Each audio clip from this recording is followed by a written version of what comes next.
Musibye mutyano abalungi abagalwa mbabuzaako mwebale kwekumira ku Progen Media Television. Mukwano gwange gwatanaba kusubscribinga nkusabye ogende maaso okikole mu bunnambiro tusobole okutusaako amawulire gaffe agabeera gakagwawo. Amawulire genze nago akaseera kano mawulire gazaamu essuubi. Nubian Lee Eddie Mutwesaako ne banne abawagizi ba Nuupu beetadde mu ddene basobole okulaba nti bagenda ekitalya ku Minimax Prison okulaba ku bannaabwe abasigalira eyo.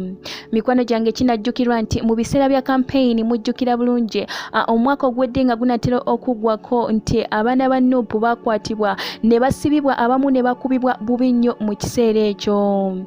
Mikwano gyange abantu bangi bafiirwa obulamu bwabwe, abantu bangi baziikiddwa, abantu bangi bakubibwa, abantu bangi bayiwa omusaayi mu kiseera ekyo nga abasirikale babalaba nga bagezaako okubeera nti bagenda mu maaso okulaba nti bakampeyiniingira Kyagulanyi Ssentamu mu kiseera ekyo baali bawulira bubi nga ekiddako kwe kukwata emigo n'emigobante giyite emigobante okubeera nti babakuba amasasi. Bantu bangi nnyo bafiira mu kiseera kino.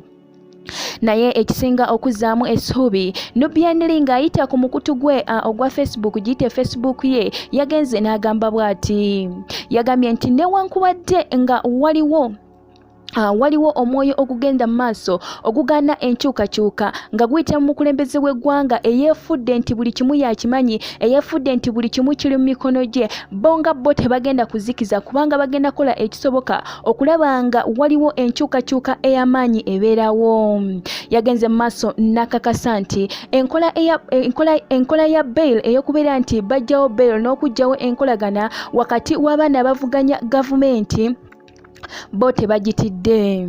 Mikwano gyange bwe nkuzaayoko emabega katono kinajjukirwa nti pulezidenti w'eggwanga yavaayo n'akirambika bulungi wamu ne gavumenti ye n'agamba nti tebagenda kukkiriza oba kusunira ku liiso oyo yenna ateeberezebwa okubeera nti ali mu kikolwa kyonna okulaba nti bamuwa bail. Wobanga oteeberezebwa okubeera nti oliko ekikolwa ekimu ekikyamu kye weetaddemu obeera togenda kukkirizibwa kuweebwa bail. N'olw'ensonga eyo agamba nti omukulembeze w'eggwanga agenze maaso n'okusiba awamu n'okutulugunya abo abaana. Awo nno Nubian Lee ne Eddie Mutwesaako ne banne bayite ba Nuupu supporters we baayimukidde ne bagamba nedda ekimala katusituke tugende tulabeko ku bannaffe abali eyo.